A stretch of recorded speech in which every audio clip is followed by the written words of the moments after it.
Quando um veterano de guerra estava sentado no trem de alta velocidade, ele de repente notou um homem estranho na estação. O cara acabara de fazer uma ligação e imediatamente quebrou o celular e jogou no lixo.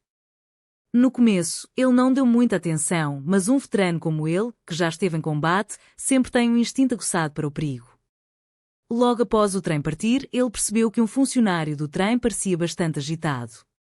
Essa pessoa estava observando a multidão em cada vagão e até tentava bater na porta dos banheiros. Ele viu seus 2 filhos ainda. Para evitar qualquer risco, ele decide se levantar e procurar esse funcionário, apresentando-se como chefe de polícia de Londres. Depois de verificar a documentação do funcionário e não encontrar nada de errado, o funcionário o leva para um escritório nas proximidades. A polícia havia enviado um alerta urgente porque suspeitava que um terrorista estivesse a bordo do trem com a intenção de se explodir. Fomos ordenados a parar urgentemente na próxima estação e a equipe de operações especiais, o SCO-19 de Londres, iria entrar no trem para lidar com a situação. Faltam quantos minutos até a próxima estação? Menos de 7 minutos.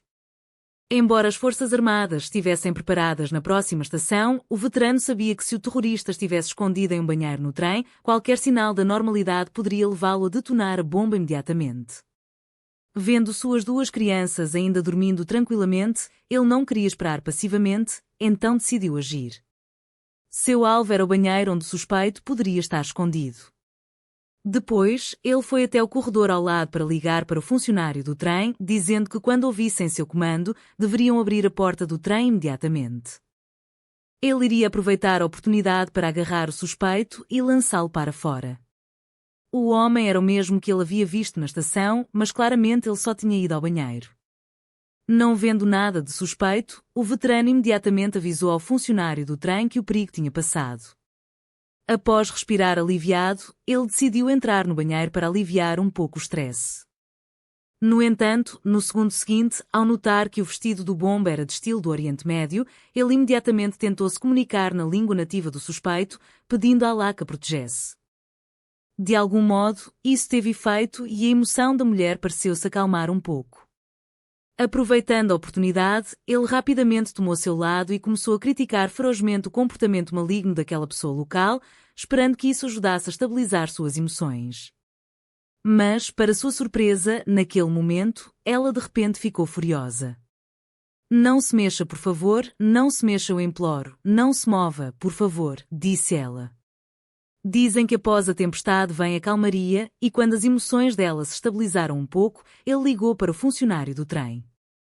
Ele pediu que evacuassem os passageiros no vagão ao lado e ao ver seus filhos sendo levados em segurança, ele usou um tom suave para conversar com ela. Naquele momento, ele descobriu que o nome da mulher era Nadia e o homem do Oriente Médio, que parecia inofensivo, era seu marido. Obviamente, Nadia foi persuadida por ele para evocar sua compaixão e desarmá-la. Ele também mostrou uma foto de seus filhos, esperando despertar o amor profundo que ela tinha dentro de si, mas naquele momento o trem já havia chegado à estação e o som da sirene da polícia do lado de fora deixou Nadia em pânico, fazendo-a fechar rapidamente a porta do banheiro. Ele sabia que poderia impedir essa tragédia pacificamente, então disse a ela: "Você foi persuadida." Ele também. "Eu entendo, eu estive no Afeganistão e meus companheiros morreram lá. Eu quase perdi minha vida, mas por quê? Por nada, eles são todos covardes cheios de mentiras. Não importa onde, eles só sabem falar, nunca derrubam uma gota de sangue, você e eu somos sacrifícios. Não deixe que eles ganhem, Nadia, não deixe que eles ganhem." Naquele momento, o trem já estava cercado por forças antidistúrbio a uma curta distância. Havia também um atirador escondido.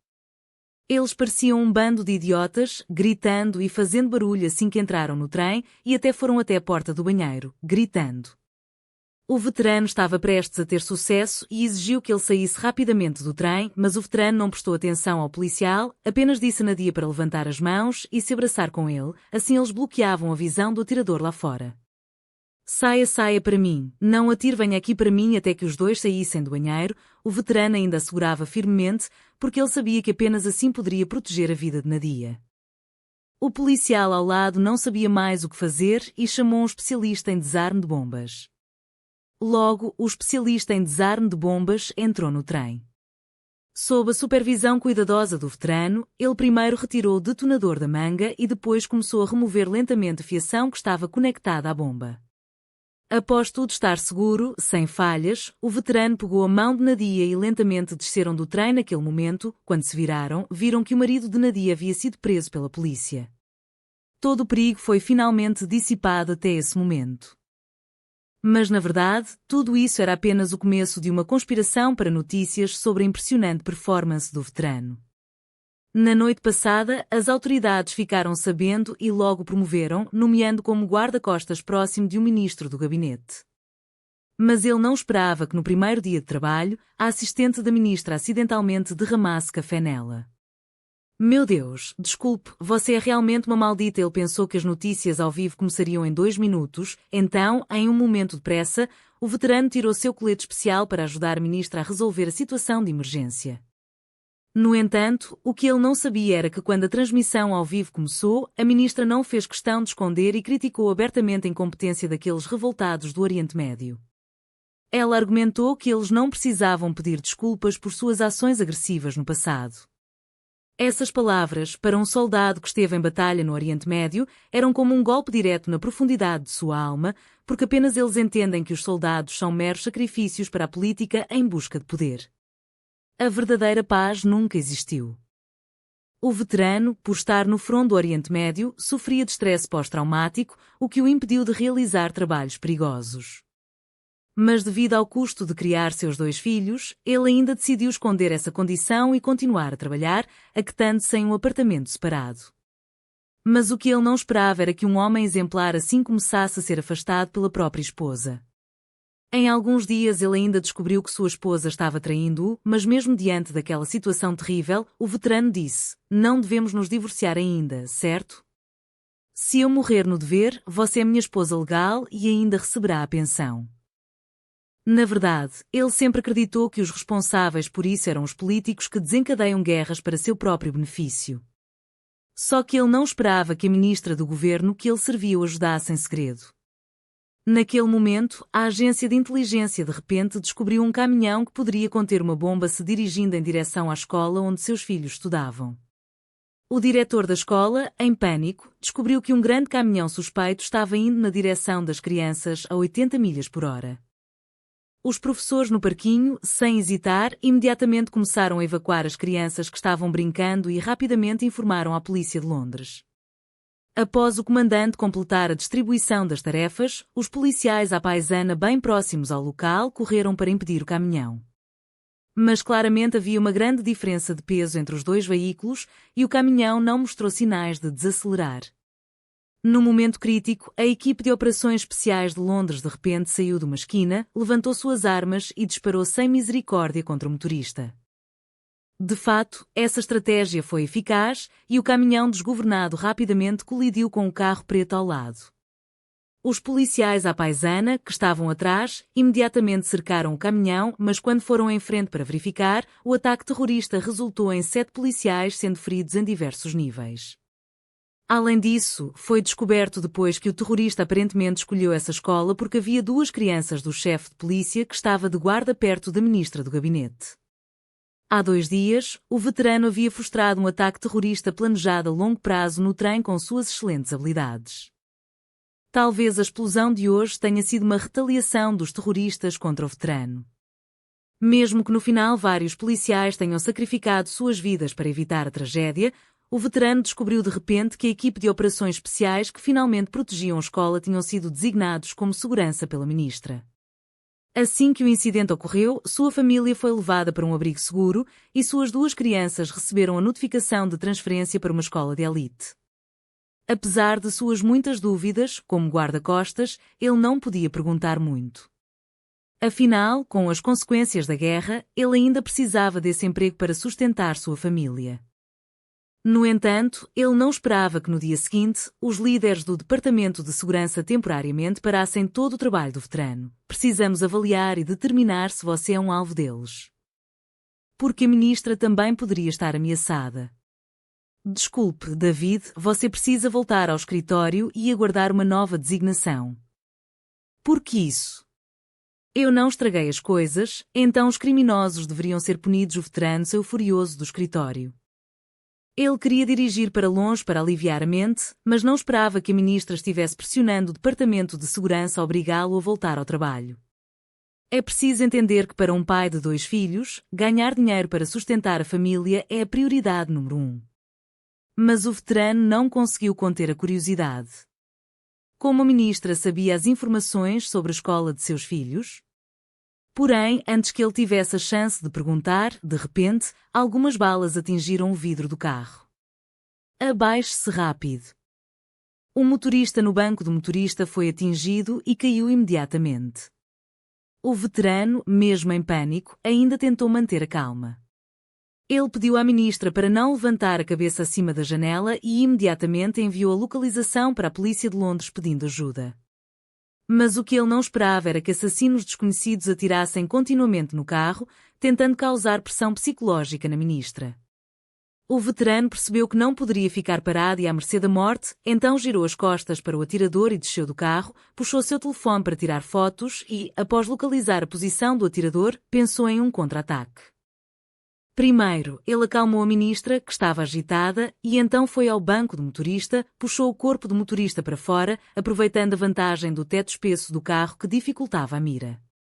Ele manobrou o carro para trás em direção ao prédio onde o assassino estava escondido. Assim que parou de mover o carro, confirmou que a ministra não estava mais sob ameaça. O veterano imediatamente sacou sua arma e, sem hesitar, entrou no prédio. Todos no chão, acalmem-se, eu preciso ir para o telhado, acalmem-se. A polícia já está a caminho. Quando os seguranças que estavam na porta viram alguém armado, imediatamente agiram com cautela. Ele viu seus 2 filhos ainda com a porta destrancada e os seguiu, levando-os ao telhado. Ele se manteve alerta, olhando em volta, sempre pronto para enfrentar o inimigo. Para sua surpresa, ele descobriu que o assassino do ministro na sua frente era seu irmão mais chegado. Chegou a hora, irmão. Eu sou quem vai acabar com isso, mas você ainda não terminou porque precisa concluir sua missão. Ele sabia que alguém precisava se opor a ela, mas estava relutante, entendendo que seu grupo sempre odiou os políticos que o jogaram na guerra. É o fim, irmão. Eu sou quem vai encerrar isso, mas você ainda não. Você precisa terminar seu trabalho. Alguém deve se erguer e impedir que ela faça isso.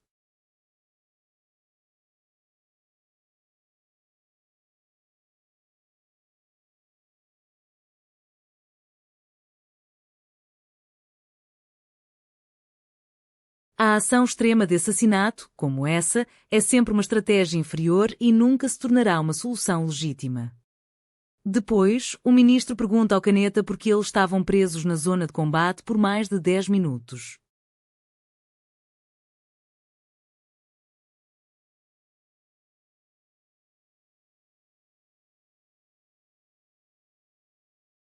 Claramente, a equipa antiterrorismo poderia chegar em 2 minutos.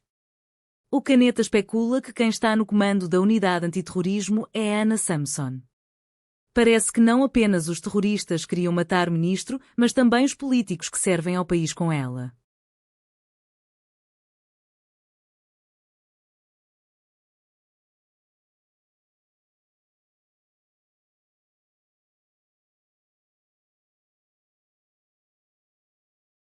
Recentemente, a ministra Júlia havia proposto uma lei chamada Lei do Direito de Investigação, que permitiria que as autoridades monitorassem todos os dispositivos de comunicação dos cidadãos a qualquer momento.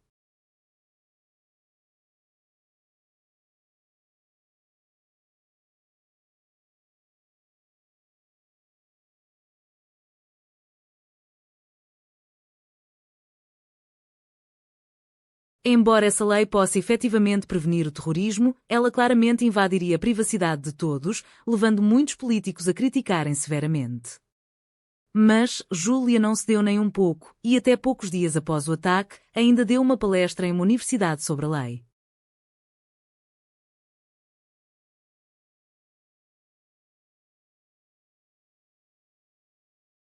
Nesse momento, ela não tinha ideia de que sua vida poderia acabar ali. O Caneta voltou ao seu posto de trabalho, mas naquele exato momento, algo inesperado aconteceu após a explosão.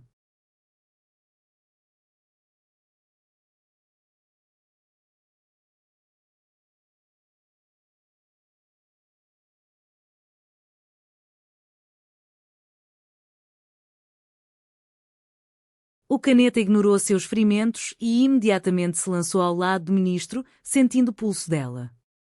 Ele percebeu que a pulsação e a respiração dela estavam fracas, quase imperceptíveis.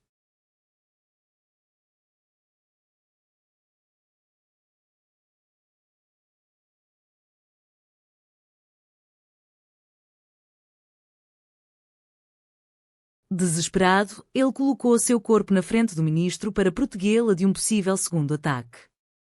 O Caneta não poderia imaginar que essa conspiração finalmente seria contra ele.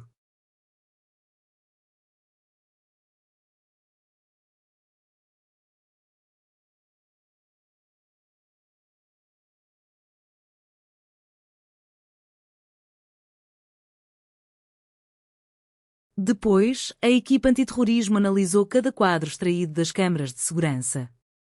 Embora houvesse uma forte possibilidade de que a bomba tivesse explodido da pasta do assistente, eles não puderam chegar a uma conclusão.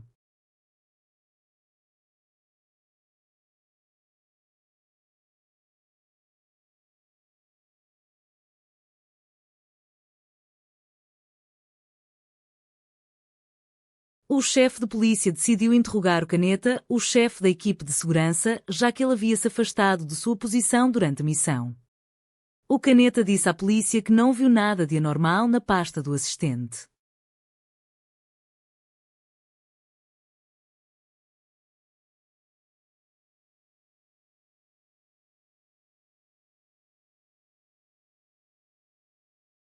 Caso contrário, como chefe de segurança, ele teria certeza de que teria detido o assistente.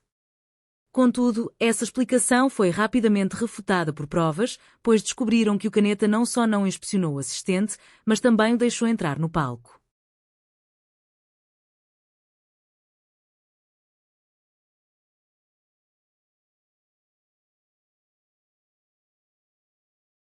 Outro segurança na sala viu o assistente subir ao palco e sentiu que algo estava errado, correndo para o local, mas naquela hora o Caneta ainda estava paralisado, sem reação.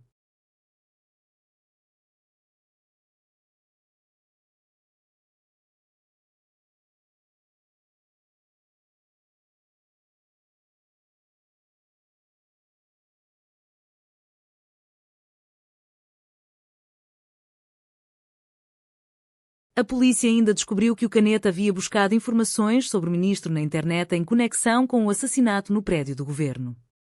A polícia tinha motivos suficientes para suspeitar do Caneta, mas como ele já havia salvo a vida do ministro, ainda não podiam chegar a uma conclusão.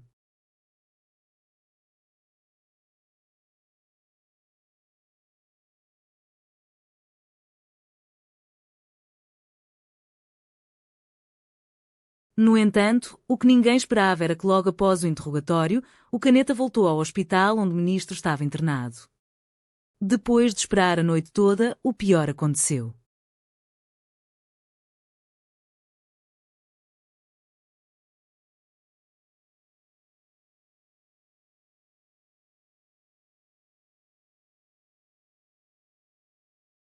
Vendo a família devastada à sua frente, o Caneta sabia que o ministro não tinha sobrevivido.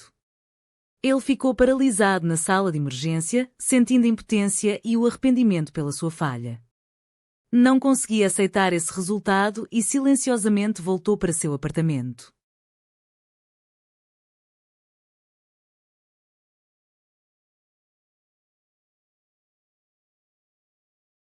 Ele pegou a arma que havia escondido no teto. Após escrever 3 cartas de suicídio para sua esposa e filhos, ele decidiu apontar a arma para sua própria cabeça. Ele não ia se sacrificar assim, é claro, porque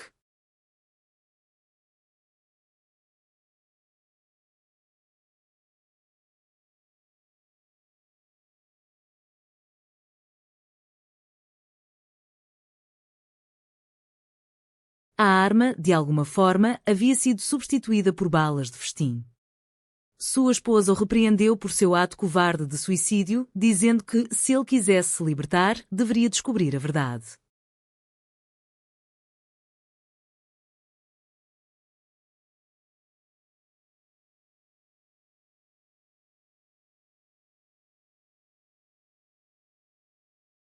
Ao ouvir isso, o Caneta recuperou a fé. Depois de voltar para casa e abraçar seus 2 filhos, ele começou sua jornada em busca da verdade.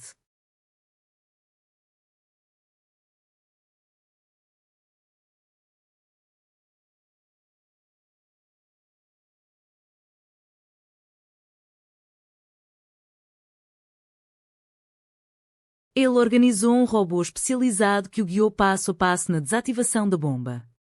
Ele primeiro pegou uma tesoura do chão e cuidadosamente cortou em direção ao polegar da mão direita. A seguir, usou uma peça de metal que havia preparado para manter a pressão do interruptor constante, colocando-a sob o polegar. Depois, ele usou 2 pedaços de fita adesiva para prender a peça de metal ao polegar, assim ele poderia liberar suas mãos quase dormentes. Porém, a parte mais difícil era desconectar os fios. Sob a orientação remota do especialista em desativação de bombas, ele respirou fundo e pegou o alicate que estava no chão. Ele segurou o alicate, respirou fundo e se concentrou, sem hesitar, cortando o fio interno primeiro, pois só restava um fio vermelho no final. Ele imediatamente pediu a todos ao redor que se afastassem da área. Então, ele respirou fundo. Ninguém poderia imaginar que, após desativar a bomba com sucesso, ele reagiria rapidamente e fugiria da ponte. Ao ouvir isso, a equipe da Segurança Nacional quase teve um colapso, pois se ele mantivesse seu trunfo, todos os crimes deles poderiam ser expostos completamente. E a verdade, como eles temiam, era que ele imediatamente procurou Dizon, seu assistente. Ela havia sido demitida pelo ministro porque foi ela quem o fez vestir o colete-bomba no dia anterior. Ele queria investigar o assassinato do ministro e entrou clandestinamente no hotel onde o ministro havia se hospedado. Ao fazer isso, encontrou um tablet que continha escândalos do primeiro-ministro. Depois de escondê-lo cuidadosamente, ele marcou um encontro com Dizon, alguém que havia visto algumas vezes, porque tinha descoberto que o namorado dela parecia ser um gangster. Ele não apenas vendia rifles de precisão ilegalmente, mas também instigava e comandava o assassinato do ministro. Para investigar, ele foi a um bar onde Dizon trabalhava. Mas não esperava cair na armadilha do inimigo. Um dos capangas do gangster o acertou e depois colocaram uma bomba nele e o jogaram numa boca de lobo. Nesse momento, a polícia já havia visto as câmaras que registraram ele entrando no hotel do ministro e também descobriu que o PST e ele haviam sido companheiros na mesma unidade. Essas informações fizeram com que a polícia não pudesse duvidar de que ele era o verdadeiro assassino do ministro. Assim, após ele chamar a polícia em busca de ajuda, uma grande quantidade de policiais e a equipe antiterrorismo inesperadamente apareceram. Agora, depois de sobreviver, ele procurou Dion. Desta vez, ele não hesitou mais. Sinto muito, se você cooperar comigo, você terá imunidade e proteção como testemunha. Não posso fazer isso. Ligue para o gangster agora e diga a ele que o infiltrado de vocês foi descoberto. Ele definitivamente virá para eliminar as provas. Assim, eu saberei quem é o infiltrado. Você acha que o gangster não suspeitará? Você também já agiu assim comigo. Diante da ameaça de ele, Dizon, querendo sobreviver, teve que concordar. Os dois seguiram o gangster até um apartamento escondido. Nesse momento, ele ficou chocado ao descobrir que o infiltrado na polícia era seu antigo superior, Cr. Ele se aproximou com raiva e disse: "Quem você pensa que é?" "Abaixem as mãos na cabeça", ele respondeu. "Este é um comando." Ele não vai se atrever a não obedecer, certo? Ele perguntou se o gangster havia assassinado o ministro Julia. Mas não esperava que o oponente dissesse: "Isso é apenas um trabalho." O que você quer dizer é apenas bom para os negócios? Trabalho é trabalho. Nesse momento, ele estava extremamente irritado. Ele desejava poder atirá-lo imediatamente, mas sua razão o impediu de agir. "Chama a polícia rápido, antes que eu mude de ideia." Já acabou. Isso mesmo, tudo acabou. Cr foi levado para a delegacia e confessou todos os crimes que cometeu durante os anos de trabalho. Ela havia revelado várias vezes informações confidenciais para o gangster, incluindo o assassinato no edifício que a AB realizou, assim como o último assassinato do ministro e a explosão na escola, tudo isso com informações que ela forneceu. Mas o estranho é que Cr aparentemente não revelou informações sobre a família dele para o gangster. Então, como explicar a explosão na escola primária? Nesse momento, ele pensou em um terrorista que poderia estar por trás disso, e essa pessoa era Nadia, que havia bombardeado o trem de alta velocidade no primeiro episódio. A única pessoa fora da polícia que sabia sobre a criança dele era Z. Quando a polícia tomou conhecimento e interrogou Nadia, ela sorriu estranhamente. Ele não revelaria informações sobre sua família ao chefe do crime. Então, como explicar a explosão na escola primária? Nesse momento, ele pensou em um terrorista que poderia saber sobre isso. Era Nadia, a mulher que havia sido controlada no trem-bala no primeiro episódio. A única outra pessoa que sabia sobre seus filhos além da polícia era Zekota. Quando a polícia soube disso e a interrogou, o canto da boca de Nadia se curvou para um sorriso estranho. Eu fiz a bomba. Todos acham que sou uma mulher do Oriente Médio, vítima de opressão, mas... sou eu quem fabrica as bombas. Vocês acham que sou uma mulher do Oriente Médio, coitada e oprimida, mas na verdade eu sou uma engenheira e uma guerreira. Descobriu-se que a bomba que matou os policiais perto da escola e o ministro foram feitas por Nadia. A única razão para ela fazer isso era por causa da chamada Jihad. Para ela, isso era uma missão cumprida. Ao longo das últimas semanas, uma série de tumultos ocorreram em Londres, junto com os crimes do primeiro-ministro e a conspiração da Agência Nacional de Segurança para encobrir os escândalos, tornando a situação crítica para a escola dele. Foi um fracasso. Mas por que não foi um sucesso?